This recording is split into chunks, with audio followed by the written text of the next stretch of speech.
the name of the Father, the Son, the Holy Spirit. Amen. Lord, thank you for today. Sana po maging success itong demo ko and sana po may matutunan po ang aking mga estudyante mula sa akin ngayong araw. Yun lang po. Amen. Okay, good day class. May absent to for today? Wala po. May binigay ba ako sa inyong assignment? Kahapon? Wala po.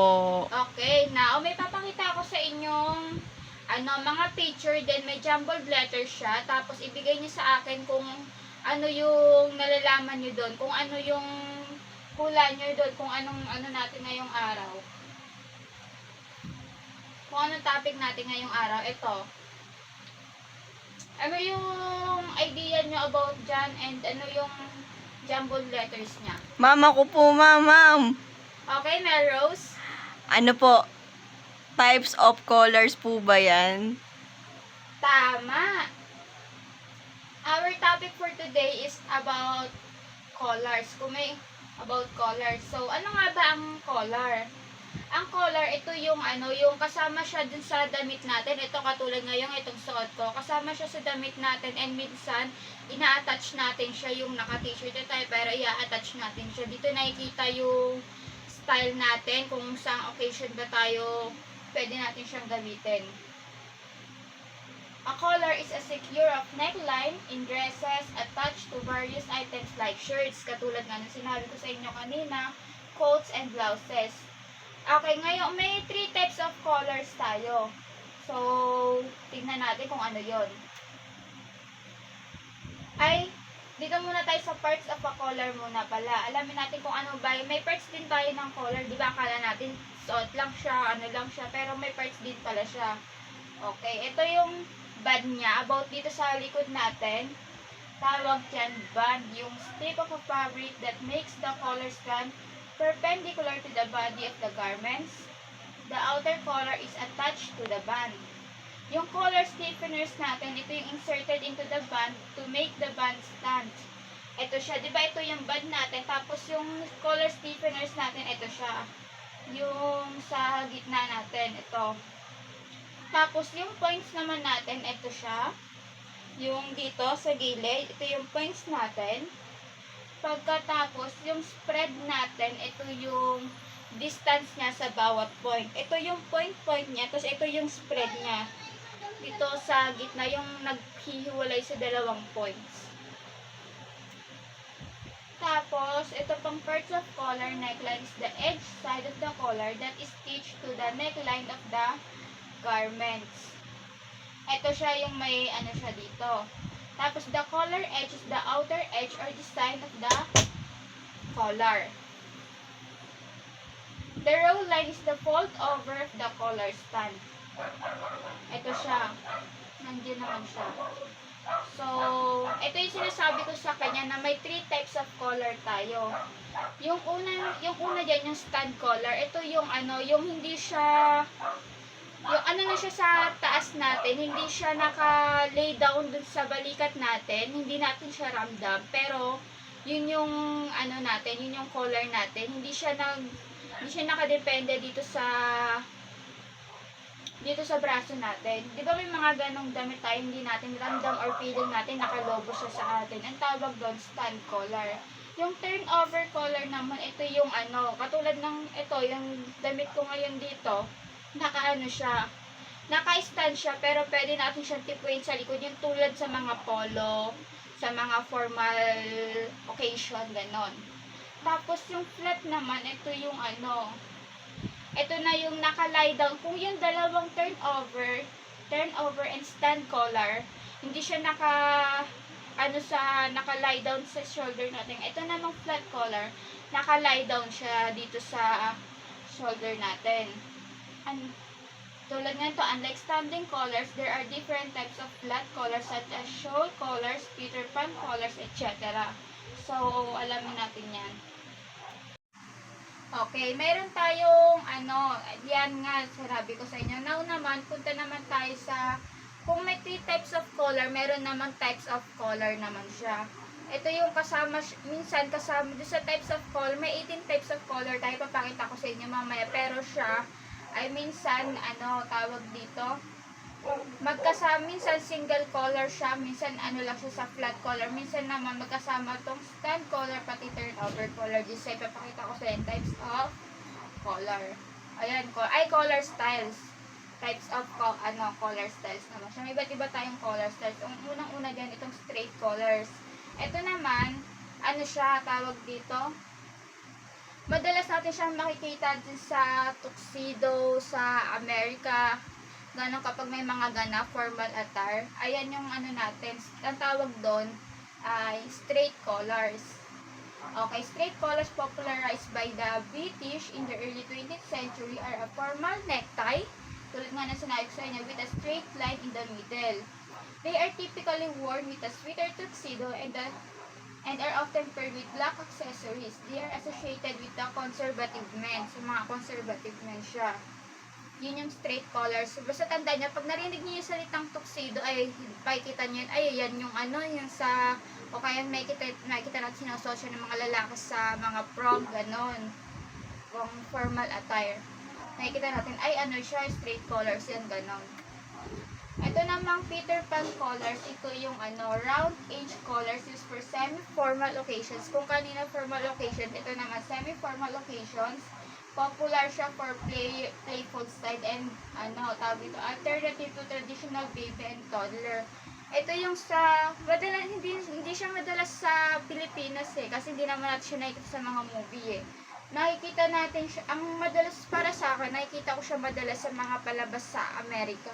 Sa Amerika o sa mga mayayaman kasi hindi siya talagang naka-attire siya sa damit. Pwede mo siyang ilagay sa tulad niya sa mga toddler baby kapag sila kumakain, ganon.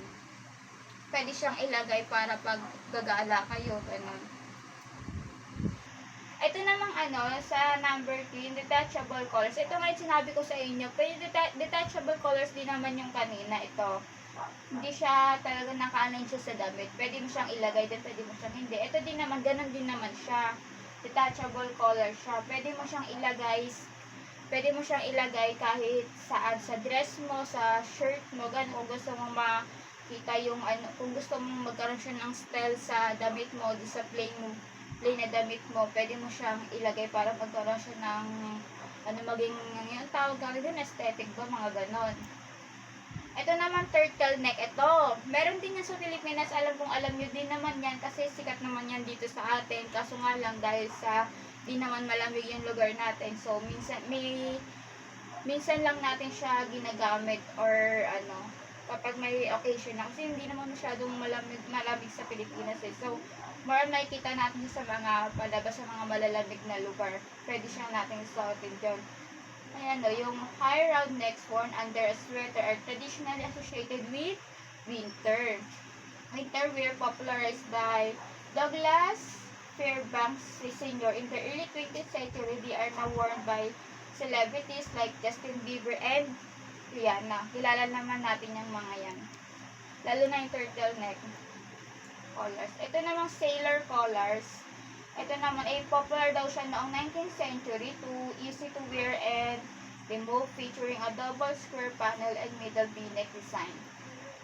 Yun yung sailor colors. Kasi pag narinig nyo lang yung words na very easy to wear, marinig nyo na ito yung nyo na, palatagdaan nyo na, ay sailor colors yan, gano'n. Ito namang Puritan color. Ito yung Puritan color daw, symbol daw nito yung virtue and purity. Virtue and purity ginagamit ito noong 180s. Yung originally designed to cover the wearer's neck, has evolved with religious movements like Christian fundamentalism, Islamophobia, and Scientology, serving as a tool for identity concealment. Yun yung Puritan color. Ito namang Mandarin colors naman. Ito siya, sa Chinese siya. Sa Chinese daw siya. Pero, oo nga naman, sa Chinese siya. Kasi wala naman tayong ganyan sa Pilipinas, yung dito niya. Chinese style siya. Popular siya sa Chinese. Ming Dynasty or silk-based fashion accessories with intricate patterns. They provide a close, structured fit to shirts and have been adapted by Westerners during the British Raj period. They are commonly used on dresses. So, Sa dresser siya and sa Chinese style siya. Mandarin colors. Ito namang rolled collars, tawag dito. Originally worn by aristocrats, rich individuals are a popular fashion trend with a straight upright edge. They can be styled with various clothing types and can be decorated with lace or ribbons. So, pag sinuot daw natin yan, palatandaan nyo lang din yung dito niya. Pero pag sinuot nyo yan, pwede nyo rin siya lagyan ng accessories like ribbons daw and or lace para magkaroon siya ng style kung gugustuhin ninyo. Roll part can be left plain or turn up. Ito namang flat collars. Ito yung syempre marami yan sa Pilipinas. Kung tinatawag natin polo. Polo siya. Yung ibig sabihin yung mga polo na sinusuot natin, flat collar siya. Flat collars made from cotton, linen, or silk are plain and plain around the neckline. They are traditionally worn by men and have no folds. Siyempre, more on talaga nagsasuot niyan mga lalaki. Kung may makita man tayo mga babae nagsasuot niya, yung plain white polo yon. Tapos, minsan naman talagang uniform lang nila or hindi natin kagustuhan, diba? Pero sa mga lalaki, madalas talaga yan yung sinusuot nila. Minsan lang sa mga babae or natanggalin nila yung button, diba? Para for the magkaroon ng linya. Okay, ito namang Chelsea collar is a flat collar with a low V-shaped neckline and straight collar set into it. The collar meeting of the front. Chelsea collars can be found on anything from jackets, coats, and dresses. Ito, pwede rin siyang pang formal. Kapag nag-o-opisina tayo, sinusuot nila with coat or jacket. Nakikita natin sa mga palabas din. Ito namang Johnny collar. Ito, meron yung nakikita ko nung sa Shopee, may nakita akong ganyan. Tawag pala dyan Johnny collar pag ganyan siya. Small, round, or pointed dress collar has a front split and fits close to the neck. Sinasuot natin yan pag pumapasok tayo or depende sa inyo kung mo-order kayo ng ganyan. Pero maganda siya. Flat collars. Pwede nyo siyang suotin pang school. Okay, ito namang wing collar naman to. Ito yung sa mga high steel shirt collar with turned down corners. Wing collars are a trend that has been taking the fashion world by storm. They are a type of collar that is shaped like wings. Wings siya, like type of wings siya. Kasi ito, tignan nyo yung dito niya. Para siyang wings, tapos pagdating dito, siya. Parang may belt, gano'n. Yan yung sa picture siya. Tapos, shaped like wings with frills and embellishments, and they can be found on everything from sweaters to dresses. Madalas daw siya nakikita sa sweaters or dresses, hindi siya sa mga damit pantaas lang. Talagang madalas siya may sa dresses siya. So, ito namang reverse collar or Cuban collar. Para din siyang polo, diba? Pero siya, tawag dito, reverse collar daw siya. Nice lapel-like collar, short sleeves, and a straight back hem. It has a similar silhouette to retro bowling shirt and touristy Hawaiian shirts, but is a bit more classy. Para din siyang polo, pero diba sa polo kasi kapag sinuot natin siya, tinatake natin. Sa kanya hindi siya nakatake kasi hindi naman siya masyadong mahaba. Ganyan siya. Ito namang ruffle collar is an item of clothing in Western, Central, and Northern Europe from the mid-16th. Okay, from Europe daw siya noong mid-16th century to the mid-17th century. The round and flat millstone collar after it resembles that object. Ayan siya, may siya dyan. Kung makikita nyo, may siya dito sa rounded niya, parang nakatali ba yan? Ganon. Tawag daw niya ang ruffle collar. Ito namang Berta collar. Ito yung large, round, and flat-shaped collars around the low V-neck cut. They give sophisticated and gowns. Okay?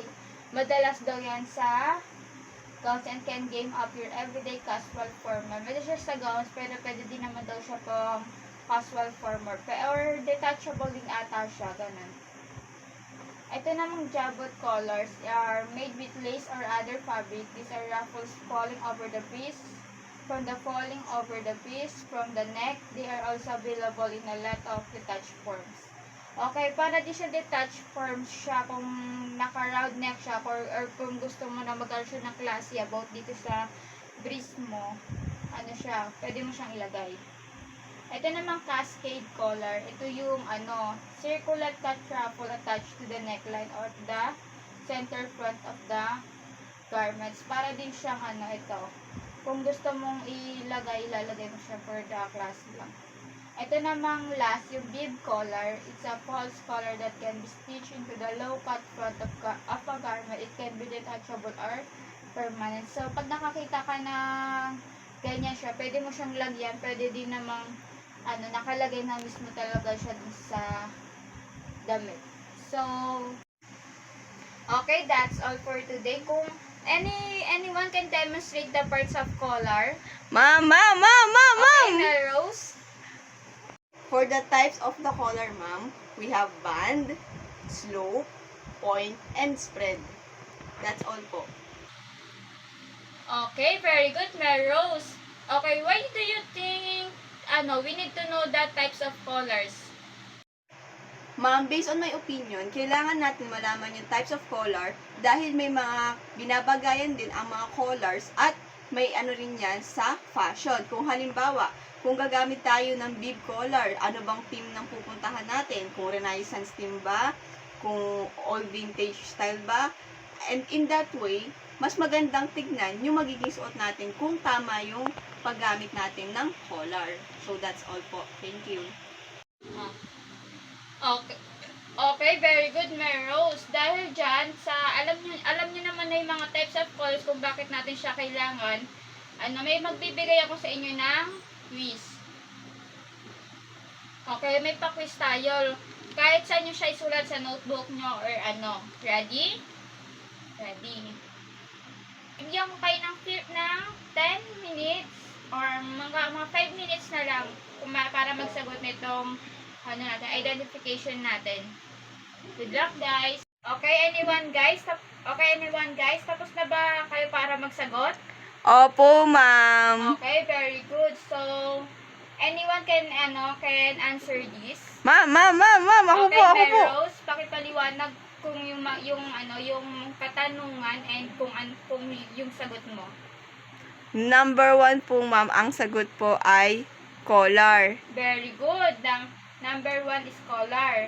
Okay, give the 3 types of collar. Types of collars po is flat collar, stand collar, and turnover or roll collar po. Okay, very good for number 3. For number 5. Band po ba, ma'am? Very good. Okay, sa number 6 and 7. Ang sagot po sa 6 ay spread and 7 po ay point po ba? Tama. So, itong mga features na to, ito yung sasagutan nyo sa 8, 9, 10. So, anong to? Style to? Yung number, itong naka-black. Ano po yan? Flat collar po ba siya, ma'am? Very good. Sa number 9. Turtleneck po. Okay, sa number 10. Johnny collar. Okay, very good, Rose. Okay, that's all for today. Di na ako magbibigay sa inyo ng assignment for today. Yay! Okay, thank you so much for listening.